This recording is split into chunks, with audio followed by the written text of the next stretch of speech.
नमस्कार मित्रों, स्वागत है आपका अपने YouTube चैनल स्टडी विद अभिषेक त्रिवेदी में। मित्रों, आज हम बात करते हैं शब्द के भाग 3 पे और शब्द का ये सबसे आखिरी भाग है।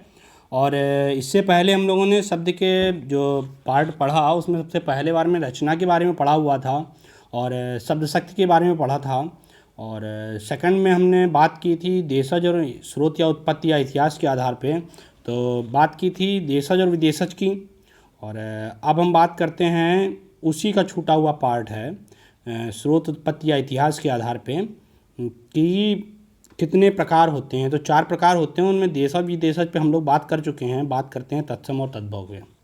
तो इसमें तत्सम तद्भव हम आपको पढ़ाते हैं। इससे पहले आप लोगों से कहना चाहूँगा कि इसे लाइक करें अगर समझ में आए अच्छे से, और सब्सक्राइब करें, दोस्तों में शेयर करें ताकि ज़्यादा से ज़्यादा लोग इससे जुड़ सकें। जब कोई एक एग्ज़ाम आएगा तो आपके लिए डेली क्लास मिलेगी आपको। और दूसरी बात ये कि तत्सम तद्भव की हम आपको सीट देंगे। कोई एग्ज़ाम आएगा तो तत्सम तद्भव की हम आपको सीट देंगे जिसमें 100 से 150 के बीच में तत्सम तद्भव होंगे और वो काफ़ी ज़्यादा बार आए हुए हैं। तो अगर उनसे बाहर भी कुछ आता है तो उसके लिए कुछ नियम हैं और उनको कैसे पहचानते हैं, तत्सम तद्भव है क्या, तो उसके बारे में समझते हैं। तो बात करते हैं आइए तत्सम और तद्भव पे। तो तद्भव शब्द पहले पढ़ लेते हैं क्योंकि थोड़ा सरल है। और तद्भव की यदि हम परिभाषा देखें तो ऊपर ये लिखा हुआ है, तत् माने तत् का अर्थ होता है उसका या उससे, और भव का अर्थ होता है उत्पन्न होने वाला। तो किससे उत्पन्न होने वाला? संस्कृत भाषा से उत्पन्न होने वाला, तो वो तद्भव होता है। जो संस्कृत भाषा से उत्पन्न होता है वो तद्भव है, लेकिन संस्कृत भाषा का शब्द नहीं है। ठीक है, तो ये मैं ये कह रहा हूँ कि संस्कृत भाषा के वे शब्द जो थोड़ा परिवर्तित होकर हिंदी में प्रयोग हो रहे हैं वो तद्भव होते हैं। संस्कृत भाषा के शब्द नहीं हैं, थोड़ा परिवर्तित हो जाते हैं तो वो क्या होते हैं? तद्भव होते हैं। जैसे घोड़ा और घर, जैसे अश्व और ग्रह को क्या परिवर्तित रूप है। ठीक है, तो तद्भव आप पहचान लेंगे। इस पर ज़्यादा डिस्कस करने की कोई डिस्कशन की कोई ज़्यादा ज़रूरत नहीं है। इस पर बात करते हैं हम लोग तत्सम की। तो तत्सम में भी देखिए 2 तत्सम होते हैं। ये परिभाषा आपके सामने लिखी है कि तत् माने होता है उससे या उसके, और सम माने होता है समान। तो उससे या उसके समान किसके समान? संस्कृत भाषा के। तो क्या होता है? तत्सम होते हैं। ये नीचे भी परिभाषा लिखी है, आप पढ़ लेंगे इसको। लेकिन अब इसमें समझने वाली बात ये है कि तत्सम भी 2 प्रकार के होते हैं। तो देखिए तत्सम 2 प्रकार के होते हैं। तो कुछ ऐसे तत्सम होते हैं जैसे एक हम इसको ऐसे समझते हैं जैसे अमेरिकन इंग्लिश, और अपने यहाँ भी इंग्लिश बोली जाती है। तो अमेरिकन इंग्लिश यदि वो लोग बोलते हैं तो आई थिंक बहुत लोगों को नहीं समझ में आती होगी, या आती हो तो पता नहीं, लेकिन मुझे तो नहीं भाई, थोड़ी भी नहीं समझ में आती। और यदि आप यहाँ की इंग्लिश बोल रहे हैं तो इसमें ये क्या है, थोड़ा सरल रूप है। तो कई लोग क्या समझते ही हम लोग, तो उसमें है ये कि वही तत्सम और तद्भव का है जो संस्कृत भाषा की जो वैदिक संस्कृत से है, जिसको हम बोलते हैं परंपरागत संस्कृत, तत्सम। तो परंपरागत जो यहाँ बात करते हैं, तत्सम 2 प्रकार के होते हैं, परंपरागत और निर्मित। तो निर्मित मतलब निर्माण किया गया, यानी कि उसको सरल ढंग से बनाया गया, तो वो क्या हो गया? तत्सम ही है, लेकिन सरल ढंग है उसका, में सरल शब्द है उसका। तो क्या होता है? सरल शब्द यदि है तो उसको हम समझ जाते हैं। जैसे हमने कहा, हम लोग कह देते हैं, जैसे पहले आया था ब्यूटीफुल और अब ऑसम, और कई आते हैं, इतनी ज़्यादा इंग्लिश मुझे नहीं आती है। तो ब्यूटीफुल एक क्या सार्वजनिक टाइप से है, बहुत अच्छा है, सब लोग समझ जाएंगे कि ब्यूटीफुल बहुत अच्छा है ना। और यही इसका यदि कुछ और बोल देते हैं, ऑसम या फिर और कुछ, तो अपने लोगों के जो पहले वाली पीढ़ी है, यानी कि अपने दादी बाबा, या तो दादी बाबा ये लोग क्या हैं, ये ब्यूटीफुल तो समझ जाएंगे, लेकिन ऑसम उनके जो है समझ से बाहर की चीज़ है। तो वही है निर्मित। क्या है? निर्मित सरल बनाया गया है। और परंपरागत क्या? वैदिक संस्कृति। अब वैदिक संस्कृति यहाँ एक शब्द यूज हो रहा है, इसको समझिए कि ये क्या है? परंपरागत संस्कृति। तो वे शब्द जो पुरानी संस्कृत ग्रंथों से, यानी वैदिक, वैदिक मतलब वेद, वेद पुराण, जिसमें वेद पुराण लिखे थे, सामवेद, यजुर्वेद, अथर्ववेद, ये क्या है? ये वेद हैं, है ना। ऋग्वेद जो सबसे पुराना है तो ऋग्वेद है। तो ऋग्वेद में क्या? मंत्रोच्चारण था। तो मंत्रों में जैसे आपको लिख के आ गया नमः, तो नमः क्या है? आपने विसर्ग देखा, और नमः आप समझ रहे हैं क्या है कि स्वाहा। तो ये क्या है, ये संस्कृत के शब्द हैं, आप तुरंत समझ जाते हैं। परंपरागत सत्सम है, जैसे गणा नाम तो गणपति घुंगवाम है, निधि नाम तो निधिपति घुंगवाम है। तो यदि ये मंत्रों वाला है, ये क्या है, आप समझ रहे हैं संस्कृत भाषा का है। लेकिन जब यही चीज़ सरल भाषा में, तो हम लोग परंपरागत तो समझ जाते हैं, जहाँ मंत्र होते हैं या मंत्रों से निकाल के कोई शब्द दे दिया गया तो आप समझ जाएंगे संस्कृत है। लेकिन हम लोगों को दिक्कत कहाँ होती है, दिक्कत होती है यहाँ पे निर्मित तत्सम में, जिसको हम बोलते हैं लौकिक संस्कृति, यानी कि जो सरल संस्कृत बना के हम लोगों को समझाने के लिए संस्कृत जो बनाई गई है सरल रूप, उसमें दिक्कत होती है। वहाँ हम लोग भटक जाते हैं कि सरल बनाया गया है, तो ये बनाया गया है क्योंकि बनाया गया है तत्सम से भी तद्भवी, और ये भी संस्कृत से ही, मेन संस्कृत से भी ये क्या है, सरल रूप उसका ले लिया गया है। तो हम लोग यहाँ टेंशन में आ जाते हैं कि ये तत्सम है या तद्भव है। अब उसको हमें समझना है कि क्या होता है। तो परंपरागत आप समझ जाते हैं, निर्मित की बात करते हैं। निर्मित आप समझ गए होंगे, जो सरल रूप बनाया जाता है। इससे पहले एक और बात कर लेते हैं, अर्ध तत्सम। अर्ध तत्सम क्या होता है, आधा तत्सम। अर्ध मतलब क्या होता है, आधा, और तत्सम तो आधा तत्सम क्या होगा। अब आधा तत्सम से मतलब ये होता है कि जैसे यहाँ पे परिभाषा लिखी, पहले से देख लेते हैं। वे शब्द जो बोले जाएं तत्सम लेकिन लिखे जाएं तद्भव, या दूसरे शब्दों में कहें तो वे तद्भव शब्द जिनका उच्चारण तत्सम शब्द की भांति होता है। यानी कि हम कोई शब्द ऐसे लिख रहे हैं कि जब उनका उच्चारण करते हैं तो वह सेम क्या होते हैं, सेम वो तत्सम का उच्चारण निकलता है। लेकिन जब लिखा होता तो लिखा तद्भव होता है। जैसे हमने कहा आज्ञा, ये देखिए आज्ञा, ये तत्सम है लेकिन ये तद्भव है। लिखा हुआ है, उच्चारण दोनों का क्या है, सेम है, आज्ञा और आज्ञा, ठीक है।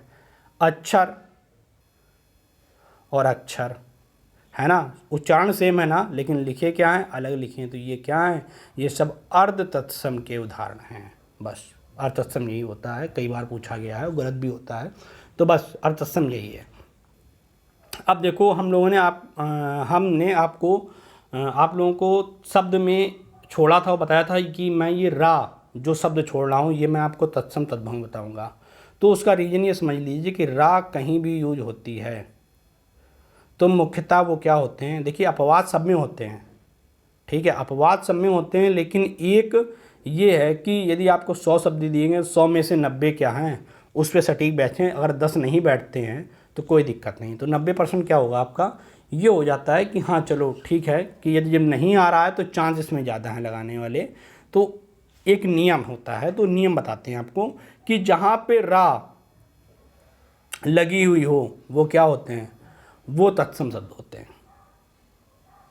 वो मुख्यतः क्या होते हैं, तत्सम शब्द होते हैं। जैसे हमने कहा ये देखिए रा है, ये क्या स्वर सहित रा है, ये स्वर सहित रा है, और ये स्वर रहित है, यानी कि ये रा क्या है, स्वर रहित है, इसमें आ लगा नहीं तो उच्चारण भी नहीं हो सकता, और ये क्या स्वर रहित है। तो स्वर सहित स्वर रहित जहाँ पे लिखा है तो आपको देख के भ्रमित नहीं होना है या फिर टेंशन में नहीं आना है। अब देखो, जहाँ स्वर सहित रूप में हो और उसके पहले कोई प्रयोग जो व्यंजन हो वो आधा हो, तो क्या हो, वो क्या होता है, उसमें क्या पदेन रा होती है। जैसे हमने कहा प्रकार, ठीक है, प्रमाण, और ऐसे ही प्रेम और प्रभु, और ऐसे ही कई सारे नाम जो ये होते हैं।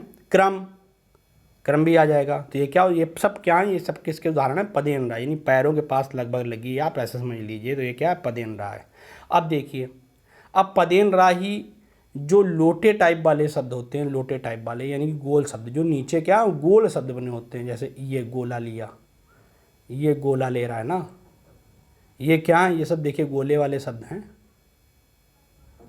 है ना, जो गोला लिए हुए हैं। तो इनमें ये कैसे लगता है, ये देखिए पदेन रा इसमें क्यों लगाया गया है, ऐसे ये समझिए कि जैसे हमने ये देखिए डा है, इसको हम ड्रम ऐसे लिखते हैं, ये भी पदेन रा है। लेकिन यदि इसको हम ऐसे लगा दें या ऐसे लगा दें, तो हम लोगों के बीच में कई लोग ऐसे होते हैं जिनकी हैंड राइटिंग नहीं सही होती है, अच्छी नहीं होती है।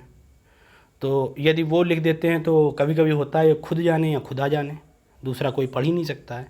तो जल्दबाजी में ऐसे यदि लिख गए तो समझ में नहीं आ गया हमने डा में कौन सी रा लगा दी, या ई लिखा हुआ है, तो इसकी सुविधा के लिए हमारे विद्वानों ने क्या किया इसको कि ऐसी असुविधा ना आए भविष्य में, तो इसमें क्या है पदेन रा इस प्रकार से ले ली। तो ये क्या है, ये पदेन रा होती है। तो आपको ये याद रखना है, जो नीचे गोलाकार लिए शब्द होते हैं उनमें पदेन रा हमेशा इस तरीके से लगती है। ट्रक, ड्रम, तो ये सब क्या है, ये जो है अगर ऐसे आते हैं रा, तो नीचे भी देख लीजिए थोड़ा सा, धर्म जैसे ये है धर्म, ये क्या है, ये रेफ वाली रा बोली जाती है। जो ये रावड़ी होती है, ये क्या होती है, रेफ वाली रा होती है, इसको बोलते हैं। सा के साथ होती है, जो त्रा के साथ यानी ता के साथ होती है। तो ये जितने भी रा हैं ये सब क्या हैं, ये तत्सम होते हैं, ये तत्सम होते हैं। जैसे हमने कहा प्रस्तर कहीं लिखा है तो तत्सम शब्द है, उष्ट्र कहीं लिखा हुआ है तत्सम है, गर्म लिखा हुआ है तत्सम है। अब देखो त्रा सा, तो क्षत्रज्ञ आपने पढ़ा है ना, क्षत्रज्ञ और श्रा ना, ये रा से भी तो बना हुआ है। तो जितने भी रा प्रयोग वाले होते हैं ये सब क्या होते हैं, मोस्टली ये क्या होते हैं, ये आपके तत्सम शब्द होते हैं। और जितने भी क्षत्रज्ञ भी लिखा हुआ था, जितने भी आपके संयुक्त वर्ण होते हैं वो क्या होते हैं, वो भी तत्सम शब्द के अंतर्गत आते हैं मोस्टली। इसको आप 100% नहीं कह सकते, लेकिन एक नियम ये है कि ये आते हैं 80% आपको ज़रूर मिलेगा कि आप कहीं किताब में देखेंगे। और जो मैं आपको दूंगा 150 की, यदि उससे बाहर आएगा तो आप इस प्रकार से इस तरीके से समझ सकते हैं। तो ये एक नियम होते हैं जो तत्सम तद्भव के, वो हम आपको बता रहे हैं। अब देखिए, अब इसको मैंने आपको बहुत अच्छे से पढ़ाया था कि तत्सम और तद्भव क्या है। डा और ढा क्या है, इसमें क्या है, इसमें रा का प्रयोग होता है, इसमें रा का प्रयोग नहीं होता है, इसमें रा का प्रयोग होता है, इसमें रा का प्रयोग नहीं होता है। बस ये क्या है, ये एक अपवाद है रा वाले में। देखिए इसके साथ हो रहा है लेकिन ये क्या है, ये तद्भव है। इसके साथ नहीं होता है रा का ध्वनि का प्रयोग, लेकिन ये क्या है, ये तत्सम है। तो याद रखना है, वैसे जितने भी रा होते हैं प्रयोग होते हैं वो क्या हैं, वो तत्सम शब्द हैं। लेकिन अगर ये डा और ढा की बात आ जाती है, इनमें यदि बिंदी लग जाती है तो ये तद्भव हो जाते हैं, और ये क्या हैं, ये अपवाद हैं। और ये यदि बिंदी नहीं लगती है नीचे तो ये क्या होते हैं, ये तत्सम शब्द होते हैं, याद रखना है। ये आपको बताया गया था क्षत्रज्ञ और श्रा, ये क्या है, ये आपके संयुक्त व्यंजन हैं और ये क्या तत्सम के अंतर्गत आते हैं। और जो ये आपकी सा है, ये क्या मूर्धन्य सा होती है। मूर्धन्य सा और री, इसका भी सामान्यता प्रयोग किस में होता है, तत्सम शब्द में होता है। ये भी आपको याद रखना है। इसको आप 2-3 बार इस वीडियो को देखिएगा और ये नियम बहुत कायदे से लिख लीजिएगा। इनको बार बार देख लेंगे तो बहुत ज़्यादा नहीं, 1-2 बार देखने में बस आपका कंप्लीट हो जाएगा तत्सम तद्भव का। अब पंचम वर्ण जहाँ जहाँ होता है वहाँ क्या होता है, पंचम वर्ण जहाँ आता है वहाँ क्या होता है, वो भी तत्सम होता है। ठीक है। अब पंचम वर्ण को हटा के क्या लगाते हैं, आपको बताया था, है ना, इसको क्या बोलते हैं, अनुस्वार।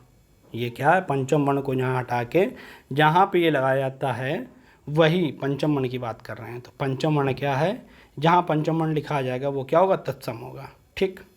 अब देखो जहाँ पे ये ड़ा जो होती है ये आधी आ जाए या पूरी आ जाए तो ये क्या होगा, तत्सम शब्द के अंतर्गत आते हैं। अब देखो सारे विसर्ग वाले हम आपको बता ही चुके हैं, क्योंकि ये क्या होते हैं, ये मंत्रों वाला है सिस्टम। तो जहाँ पे मंत्रोच्चारण में होता है और विसर्ग आ जाता है वो क्या होता है, वो तत्सम ही होता है।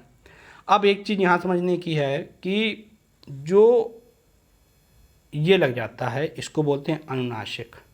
अनुसार अनुनासिक पढ़े थे ना, तो अनुनासिक जहाँ आ जाता है आप ये मान लीजिए ये मुख्यतः तद्भव ही होता है। हमने और सब आपको पहचान बताई तत्सम की, मात्र एक यही है एक कि अनुनासिक जहाँ लगा हुआ है, आँख, ऊंचा, ये सब क्या है, इस जगह यदि आपको इस चंद्र बिंदी अनुनासिक लगा मिल जाए तो ये क्या होता है, ये तद्भव होता है। आपको याद रखना है।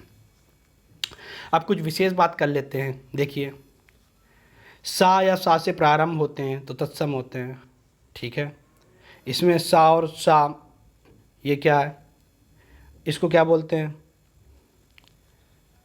चा ई यस, याद आया, ये क्या है, तालब है, ये क्या है, दंत है। ठीक है। तो तालब शा और दंत शा यदि आधी आए प्रारंभ में तो तत्सम होते हैं। ये कुछ नियम हैं, आप याद कर लीजिए। तो ये क्या होते हैं, तत्सम होते हैं। और इसमें होता क्या है, इसमें जो ये आधा शा होता है ना, ये पूरा सा यानी कि आधा तालब शा पूरा दंत शा में चेंज हो जाता है। ठीक है, जैसे हमने कहा स्वसुर, स्वसुर का क्या यहाँ पे देखिए, स्वसुर ये आधा है ना तालब शा, अब ये किस में चेंज हो गया, ससुर में चेंज हो जाता है। ठीक है, तो यदि इनसे प्रारंभ होते हैं तो ये क्या होते हैं, ये तत्सम होते हैं।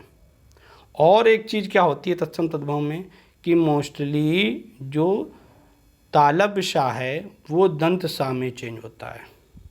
ठीक, ये याद रखना है। अब देखिए वा किस में चेंज होता है, वा तत्सम में होता है यदि इसका तद्भव है, या फिर तद्भव बा में है और इसका तत्सम बनाना है तो बा वा में चेंज हो जाएगा। जैसे हमने कहा वर्षा, वर्षा का बरसात है ना, विवाह का ब्याह, बनिया का वणिक है ना, तो ये क्या होता है, बा का वा में चेंज हो जाता है। तो ये कुछ नियम थे जो हमने आपको बताए, इनको 2-3 बार देखिएगा और आपको तत्सम छांटने में और टिक मारने में बहुत ही इससे सुविधा मिलेगी। और ज़रूर बताइएगा ये वीडियो कैसा लगा आपको, और इसको ज़्यादा से ज़्यादा शेयर करिएगा। धन्यवाद।